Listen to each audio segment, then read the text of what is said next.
এক শিক্ষক বলতেন, জীবনে যা কিছুই করো না কেন, নিজেকে খুশি রাখার কারণ অন্য কারো মাঝে খোঁজার চেষ্টা করো না। কখনো কারো উপর এত এক্সট্রিম লেভেলে নির্ভরশীল হবে না যাতে তোমার এক্সপেকটেশন পূরণ না হলে মন ছোট হয়, বিশেষ করে মানসিকভাবে।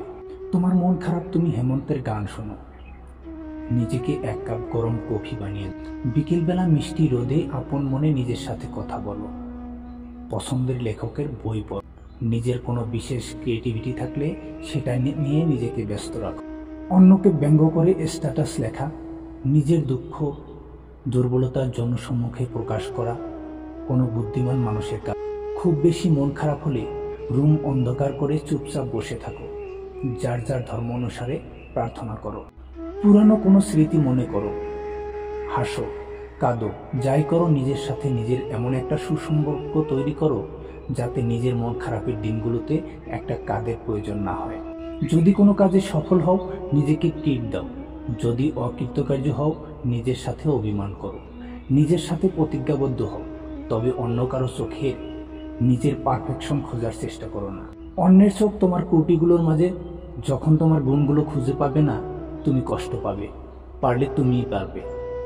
রেস্টুরেন্টে একা বসে খাওয়াটাকে নর্মালাইজ করতে হবে, পার্কে নিজের সাথে সময় কাটাতে চাওয়াকে হাস্যকর কেন মনে হবে। যদি সম্ভব হয় ফাইন্যান্সিয়ালিও নিজেকে প্রতিষ্ঠিত করতে হবে, যাতে তীব্র মুড সুইং নিয়ে নিজেকে একটা চকলেট উপহার দিতে পারো, নিজের জন্মদিনে নিজেকে গিফট দিতে পারো, অথবা পাড়ার সুবিধাবঞ্চিত শিশুদের নিয়ে জন্মদিনের আনন্দ ভাগাভাগি করো। নিজের পছন্দের ড্রেসটা টাকা জমিয়ে হলেও নিজের জন্য কিনতে দিতে পারো। মাঝে মাঝে নিজেকে কিছু ফুল দিবে, ঘরের এক কোণায় ফুল থাকবে, সুন্দর একটা গন্ধ ছড়াবে, মন আপনা আপনি ভালো হয়ে যাবে। সবাইকে খুশি রাখাও তোমার দায়িত্ব না, দুনিয়ার কারো পক্ষেই সবাইকে খুশি করা সম্ভব না। যেখানে পারবে না, না বলাও শিখতে হবে। আমার বাবা মা আমাকে অ্যাপ্রিসিয়েট করে না, আমার বন্ধু আমাকে সময় দেয় না, আমার কাছে প্রিয়জন আমার সাথে ঠিকমতো কথা বলে না, আমার জন্য সময় নেই, এসব উপদ্রবের সৃষ্টি করবে না। আমাদের ভাষায় যেটা অ্যাটেনশন, অন্যের জন্য এই চাওয়াগুলো অযথা টেনশন মাত্র। কেন নিজেকে অন্যের বিরক্তির কারণ বানাবেন? একটা সুন্দর ব্যক্তিত্ব থাকার জন্য খুব কঠিন।